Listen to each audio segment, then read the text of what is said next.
Hey, I'm Nathan, and this is Deep Spirituality. Today, we're gonna have a guided time to read the Bible together. But first, since we're taking this time out in the morning, we need to make a cup of coffee.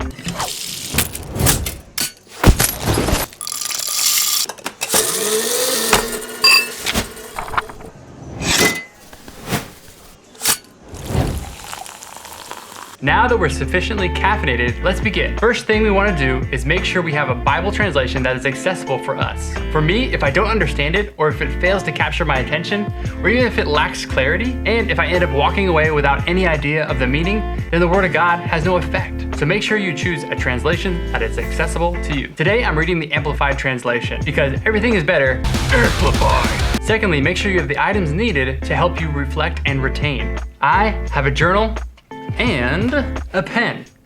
You can also have highlighters, drawing paper, markers, pencils, if that helps you.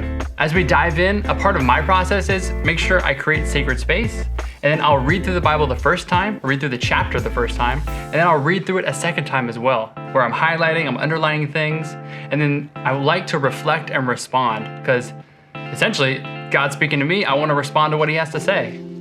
Creating a sacred space is something we talk about on Deep Spirituality as shutting out the noise and zeroing in on our time with God. It's about being intentional and present with God. So, to do that, turn on Do Not Disturb. Be in a location that isn't distracting for you. Put some music on if that helps you focus, and read through the passage the first time. So today, what chapter are you reading? For me, I'm reading Hebrews chapter 11. Now we'll want to read through the chapter and flowing right through it to understand the context and understand the scriptures as a whole passage. So let's dive in.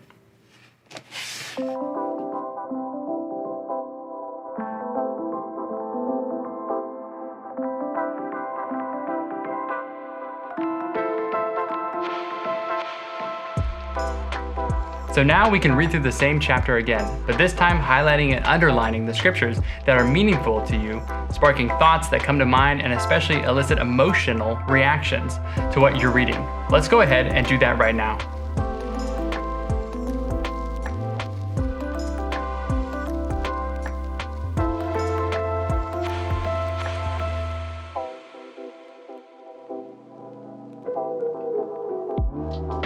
Next, you want to reflect. After I've underlined certain parts of the scriptures that stir something in me, I start to write out why. Journaling out what the scriptures cause in me to think about, what they make me feel. Because when you're reflecting, you're having a conversation with God. Him speaking, you listening, or you responding silently or even audibly to Him.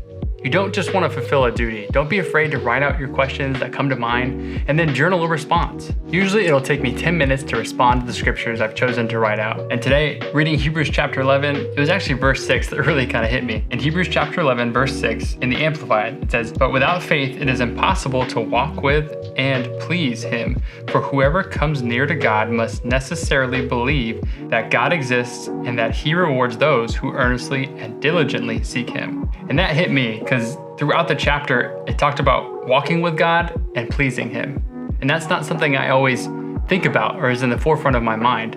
Typically, I want to run to God when things are going bad, when I need a lot of help, but I don't actively just walk with God every single day, sharing my heart, really digging in. And I think that's what He means when He's saying walking with Him and pleasing Him. Then after all that, I take what I journal to go on a walk and pray. It's helpful to pray for God to give you a heart inclined to believe, to enjoy, and to obey the scriptures you've read today.